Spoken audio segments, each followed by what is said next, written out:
ఏమయ్యా మీ ఆవిడ వస్తానంటుంది, తీసుకెళ్తావా?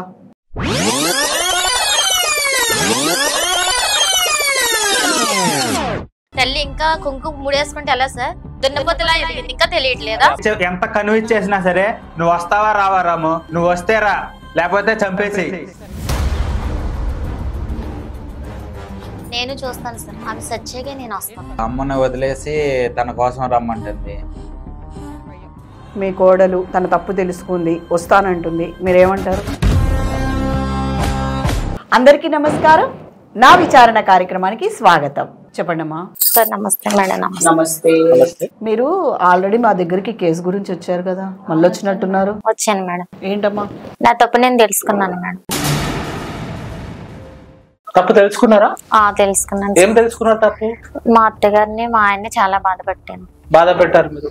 ఇప్పుడు వాళ్ళకి మీరు వద్దట, మీరు ఏదైనా కేసు పెట్టుకుంటే పెట్టుకోండి. మరి 2 మాటలు మాట్లాడిన ఇక్కడ రాకముందు వాళ్ళకు మీరు వద్దంట. అత్త చచ్చిపోయాక నేను వస్తానని చెప్పారంట. మా అమ్మకి అంత పెద్ద మాట అంటది ఆవిడ. ఎంత బాధపడ్డాడు తెలుసా అతను? కన్నా తల్లికి చచ్చిపోయినాక నేను వస్తానని చెప్తారు ఎవరైనా? తప్పైపోయింది సార్, నా తప్పు నేను తెలుసుకున్నాను అంటున్నాను కదా. తెలుసుకున్నారు కరెక్టే అమ్మా, ఇప్పుడు వద్దంటున్నారు వాళ్ళు.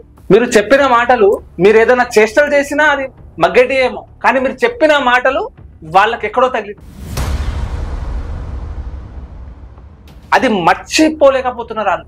ఎంత భార్య భర్తల మధ్య గొడవలున్నా, అత్త కోడళ్ళ మధ్య గొడవలున్నా కూర్చొని మాట్లాడుకుంటారు. లేదా ఇలాంటప్పుడు మా లాంటి ప్రోగ్రామ్స్ మీరు వచ్చినప్పుడు ఇలా ఆలోచించుకోవాలి. ఎందుకు మాట్లాడుతున్నారు, ఇంతమంది ఏం చెప్తున్నారు, నా లైఫ్ గురించి చెప్తున్నారు, ఎవరి గురించి చెప్తున్నారు, కొంచెమన్నా ఆగే ఆలోచించాలి.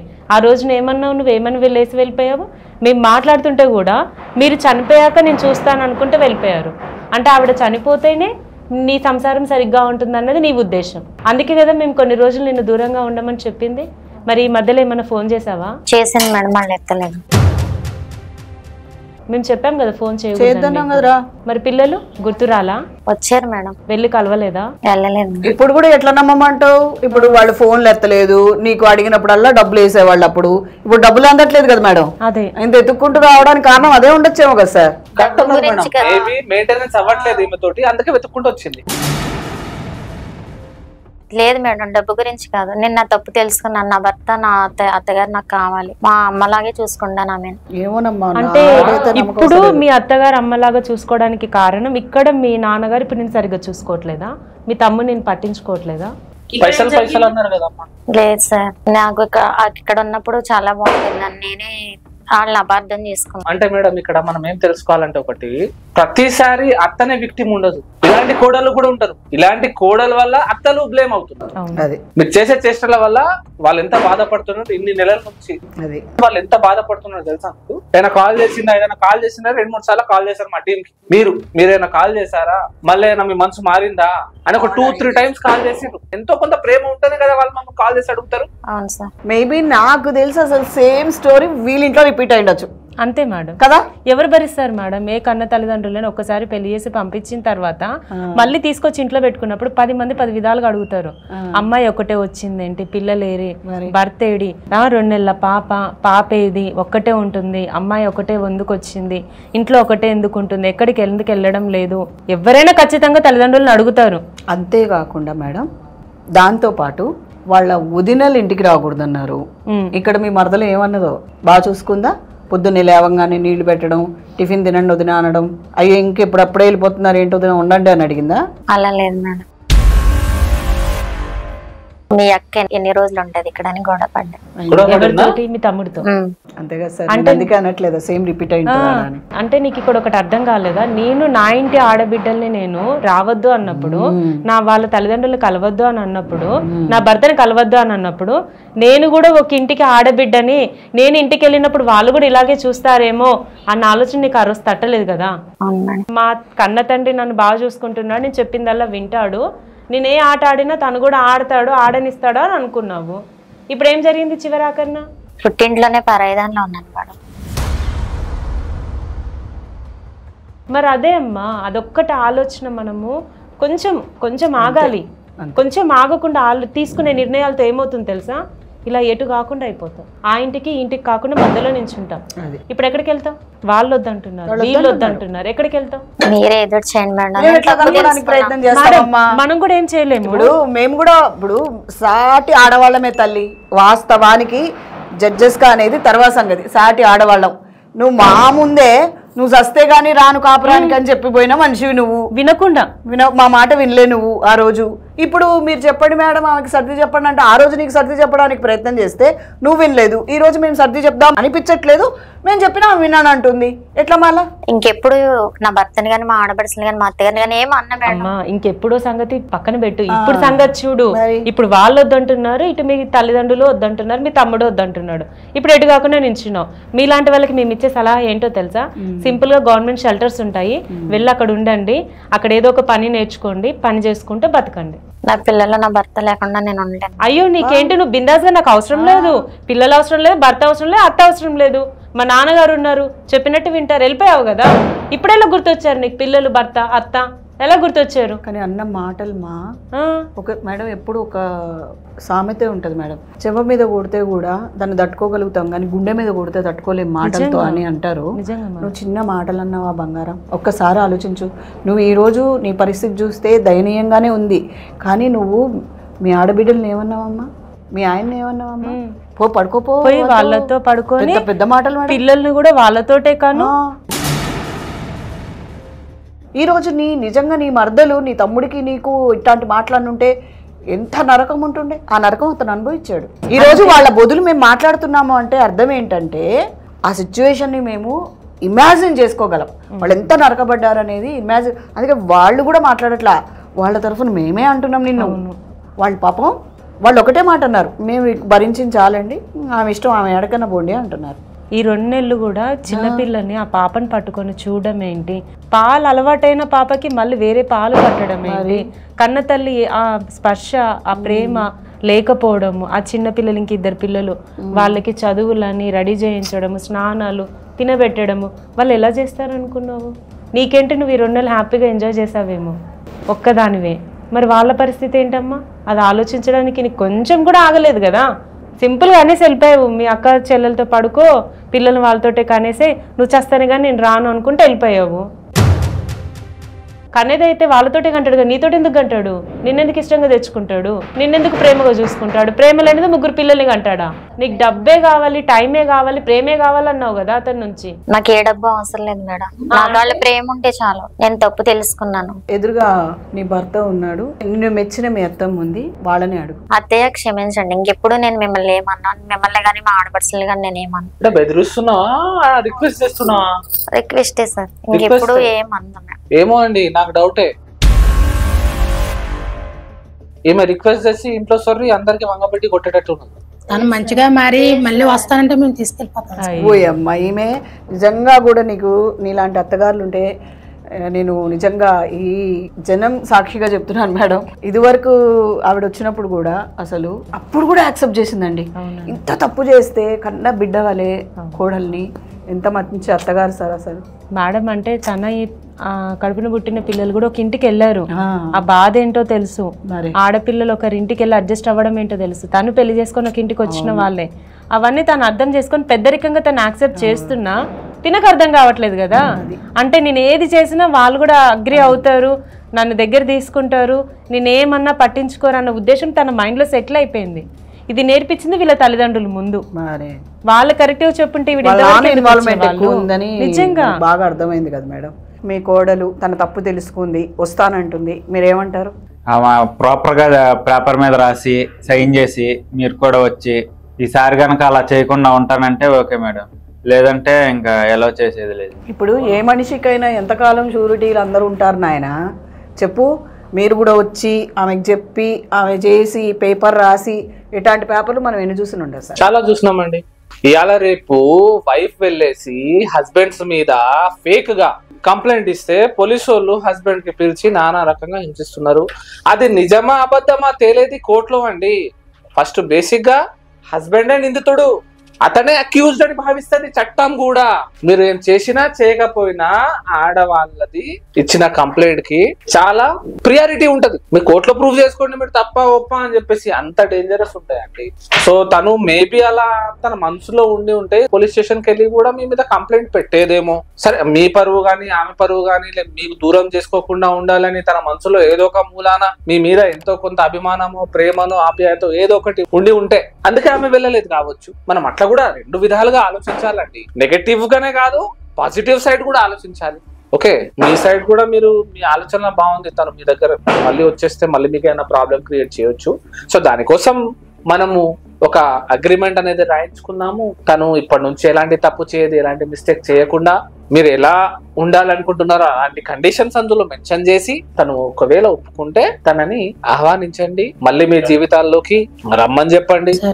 ఎంత చేసినా మీ భార్యనే, మీ కోడలే, వేరే వ్యక్తి కాదు. ఏమంటారమ్మా? తప్పేం లేదు సార్, నేను బానే ఉంటాను. ఆవిడ మా అమ్మగారిలా చూసుకుంటాను, ఇంకెప్పుడు ఎవరిని తప్పైపోయినాను. మంచిగా మారి మా ఇంటికి వస్తాను, మేము ఎందుకు తీసుకెళ్ళాము? ఇంకెప్పుడు ఏమన్నా క్షమించండి. అది దా చక్కగా ఇటు వచ్చేసాయి అమ్మా. మీరు ఇటు కూర్చుంటే భార్య భర్తని మనం ఒకటి చేస్తున్నాము. చక్కగా ఇటు వచ్చేసాయి తల్లి. ఇప్పటి వరకు నువ్వు సింగిల్గా ఉంటే ఒక అందం ఉంటుందా, అసలు ఒక మర్యాద కూడా ఉందా, గౌరవం దక్కుతుంది అనుకున్నా? ఈరోజు చూడు, ఈ భర్త పక్కన కూర్చుంటే ఎంత గౌరవంగా, చూడ్డానికి కూడా కళ్ళకు కావచ్చు మనసుకు కావచ్చు ఎంత ప్రశాంతంగా అనిపిస్తుంది మేడం. అవునండి. అంటే మీ చేతులారా మీ జీవితం నాశనం చేసుకోబోయారు. సరే, దేవుడు ఏదో ఒక రూపంలో మీకు లోపల చేసే తప్పు అని గ్రహించినట్టు చేశాడు. సో మీరు ఏదైనా కండిషన్స్ ఉంటే చెప్పండి అమ్మా, మనం పేపర్ రాయిద్దాం. ఎందుకంటే ఇలాంటి సిచ్యువేషన్ ఒకటి మీ ఫ్యామిలీలో జరిగింది, మీతో దూరంగా ఉన్నది అని మనం పేపర్ ఒక రాతపూర్వకంగా రాస్తే రేపు ఫ్యూచర్ లో మళ్ళీ ఏదైనా రిపీట్ అయితే అది మీకు ప్రూఫ్ గా ఉంటదండి. రేపు నలుగురిలో చూపించుకోవచ్చు మీరు. సరేనా? ఏమేం కండిషన్స్ ఉన్నాయో చెప్పండి ఒకసారి. మరి ఆమె ఒప్పుకుంటుందా లేదా మనం రాసుకుందాం. కండిషన్ సార్ మాతో కలిసి భోజనం చేయడం కానీ అన్నిట్లో మాతో కలిసి ఉంటే చాలు సార్. చెప్పండి, మీరు ఏమైనా ఉన్నాయా కండిషన్స్? పిల్లల్ని కూడా ఇంకొకసారి వదిలేసి అలా ఎప్పుడు వెళ్లకుండా ఉండాలి సార్. అంతేనా? ఇంకేమైనా ఉన్నాయా కండిషన్స్? మా అమ్మగారులతో గానీ ఎవరితో ఉన్నా సరే ఏమీ అనకుండా శుభ్రంగా ఉంటే మాకు ఓకే సరే. అంటే మీరు చెప్పిన మాట వినాలి. అంతే సార్. ఆమెకు అన్ని కూడా అర్థమవుతున్నాయి, అర్థమయ్యాయి కూడా. కానీ మీరు కూడా మీరు మేడం అన్నట్టు అసలు ఒక వారానికి ఒకసారి ప్లాన్ చేసుకోండి. ఖచ్చితంగా. మీ వయసు కూడా చాలా చిన్నదే నాన్న. ఒకసారి ప్లాన్ చేసుకొని తనని ఎక్కడికైనా తిప్పుతూ ఉంటే, ఎక్కడికైనా మీరు కూడా సంతోషంగా వెళ్తూ ఉంటే, చూడు నాన్న, జీవితంలో ప్రతిదీ బ్యాలెన్స్ చేసుకుంటేనే లైఫ్ చాలా హ్యాపీగా ఉంటది. అటు అమ్మ కావాలి, అక్క వాళ్ళు కావాలి, కానీ అంతే ఇంపార్టెంట్ భార్య కూడా కావాలి. నిన్ను నమ్మి వచ్చింది కదా, ఆమె కూడా సంతోషంగా ఉండాలి. భార్యని అండ్ మీ తల్లిని, మీ అక్కలని, మీ చెల్లెళ్ళని అందరినీ కూడా సరి సమానంగా చూడాలి. తరాజులో పెడితే ఇద్దరు కూడా కరెక్ట్ ఈక్వల్ గా ఉండాలండి. భార్యకు కూడా కోరికలు ఉంటాయి, ఆమె కూడా తీర్చాలి. ఆమె కూడా మీతో పాటు బయటికి వెళ్ళాలని ఉంటది, సినిమాకి వెళ్ళాలని ఉంటది, మీతో పాటు టైం స్పెండ్ చేయాలని ఉంటది. అవన్నీ కూడా మీరే పూర్తి చేయాలి. ఎప్పుడైతే మీరు తన కోరికల్ని మీరు తీరుస్తూ తనను హ్యాపీ పెడతారో, తనకి సాటిస్ఫైడ్ పెడతారో, అప్పటిదాకా గొడవలు రావు. అరే నన్ను కూడా తిప్పుతున్నాడు, నన్ను కూడా రెస్టారెంట్ తీసుకెళ్తున్నాడు, అలాగే మా అత్తని కూడా హాస్పిటల్ చూపిస్తున్నాడు, మా అత్తని కూడా హెల్ప్ చేస్తున్నాడు, మా ఆడపడుచులను కూడా చూస్తున్నాడు అని అట్లా ఆమె కూడా ఈక్వల్ ఉంటది. ఎప్పటికీ వాళ్ళకే చేసుకుంటా ఉండి భార్య కదా పడుంటది లోపల, ఎటు పోతుంది అని విడిచిపెట్టి ఇలాంటి మాత్రం మీ మనసులో రాకూడదు. అండ్ ఇంకొక విషయం ఏంటి అంటే, ఇప్పటి వరకు జరిగినది పక్కన పెట్టేసేయండి. ఎందుకంటే ఈ 2 నెలలు నువ్వేం చేసావు, పిల్లల్ని ఎందుకు పట్టించుకోలేదు, ఎందుకు రాలేదు, మీరు కూడా తనని అంటే నేను దూరం ఉన్నాను కదా, మరి నన్ను ఒక్కసారైనా ఫోన్ చేసి నాతో మాట్లాడావా, నా ఫోన్ లిఫ్ట్ చేసావా, ఎందుకు నన్ను వదిలేశారు అంటే మీరు అడుగుంటే నేను వచ్చేదాన్ని కదా. ఇలాంటి మాటలు, డిస్కషన్స్ జరిగిపోయిన వాటి గురించి పెట్టుకోకండి. ఇకనైనా మీ ఫ్యూచర్ ఎలా ఉండాలి, మీరు ఏమనుకుంటున్నారు, మీ గోల్స్ ఏంటి, పిల్లల గురించి ఏంటి, ప్లాన్స్ అవి మాట్లాడుకోండి. అంతేగాని జరిగిపోయిన వాటిని, గతాలను తీసుకొని మాత్రం గొడవ పడకండి. సరే, అర్థమైంది కదమ్మా. మేడము మీ మంచి కోసం చాలా చక్కటి మాట చెప్పారు. మీ జీవితంలో ఉన్నవేవో మర్చిపోయినట్టువేవో గుర్తు చేసుకోకండి, గుర్తు చేసుకొని రణం చేసుకోకండి. ఏమైనా ప్రాబ్లమ్స్ ఉంటే ఇద్దరు ఎవరైనా కూడా సంప్రదించండి. మనము కోర్టు అంటే కోర్టు, పోలీస్ స్టేషన్ అంటే పోలీస్ స్టేషన్, లేదా కౌన్సిలింగ్ అంటే కౌన్సిలింగ్, ఏదంటే అది ఏ విధంగా హెల్ప్ కావాలంటే ఆ విధంగా మాతో అయ్యేంత హెల్ప్ మా సర్వశక్తుల ప్రయత్నం మేము చేస్తామండి. మీరు వెళ్ళి అక్కడ కూర్చోండి, సార్ రాయిపోయాలి కదా సార్. ఒక అగ్రిమెంట్ రాయిపిస్తాను మీ ఇద్దరికి. అగ్రిమెంట్ మీద సిగ్నేచర్ చేయించుకొని పేపర్ అయితే దగ్గర పెట్టుకోండి. నా సంసారం మళ్ళీ మీరే నిలబెట్టారు సార్, మీ ముగ్గురు కలిపి. నేను ఇక్కడికి వచ్చిన వల్ల నాకు చాలా తెలిసింది. నేను ఇక్కడికి రాకుండా నా కాపురం నా చేతులతో నేనే పాడు చేసుకునేదాన్ని. మీది రుణం తీర్చుకోలేను మేడం ఈ జన్మలో. మీరు హ్యాపీగా ఉంటే అదే చాలండి, మేము కూడా సాటిస్ఫై అవుతాం. ఇంత టైం మీకోసం మేము స్పెండ్ చేసి మీకు ఇంత కౌన్సిలింగ్ ఇచ్చి మీకు ఇంత ఆలోచన మీలో కలిగేలా చేసినందుకు మేము కూడా సాటిస్ఫై అవుతాం మీరు హ్యాపీగా ఉంటే. నేను కూడా తను అసలు మారదనుకున్నా సార్, మీరే మార్చారు. చాలా థ్యాంక్స్ అండి. థ్యాంక్స్ మేడం, చాలా థ్యాంక్స్. బయట కూర్చోండి. ఈ ప్రోగ్రామ్ చూస్తున్న ప్రేక్షకులందరికీ నేను ఒకటే విజ్ఞప్తి చేస్తున్నాను, భార్యాభర్తలు ఎప్పుడు కూడా వాళ్ళ సంసారంలో ఏదైనా మిస్టేక్స్ జరిగితే భూతద్దంలా చూడకుండా దాన్ని చూసి చూడనట్టు వదిలేస్తే బాగుంటుంది. ఏదైనా విషయానికి మనం భూతద్దంలో పెట్టి చూస్తే చాలా పెద్దగా కనిపిస్తుంది. దాని వల్ల మిస్అండర్స్టాండింగ్స్ పెరుగుతాయి. మిస్అండర్స్టాండింగ్స్ వల్ల మీలో గొడవలు పెరుగుతాయి. ఆ గొడవలు కాస్త వేరే వాటికి దారి తీస్తుంది. దాంతోపాటు కేవలం హస్బెండ్ వైఫే కాదు, మొత్తం ఫ్యామిలీ మొత్తం సఫర్ అయ్యే పరిస్థితి వస్తుంది.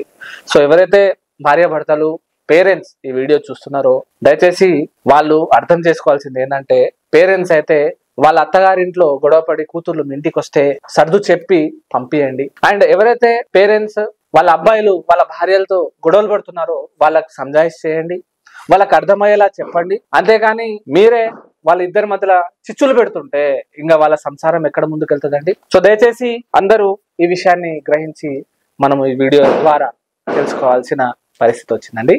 Thank you. సో ఇక్కడ మీరు కూడా ఒక విషయం గుర్తించాల్సింది ఏంటి అంటే, ఆడపిల్లలైనా కూడా వాళ్ళు ఎప్పుడైతే తన తల్లిదండ్రుల దగ్గర నుంచి అత్తగారింటికి వెళ్తున్నారో అక్కడ కూడా ఇక్కడ కూడా ఏంటి అంటే ఇద్దరిని బ్యాలెన్స్ చేయడం చాలా కష్టం.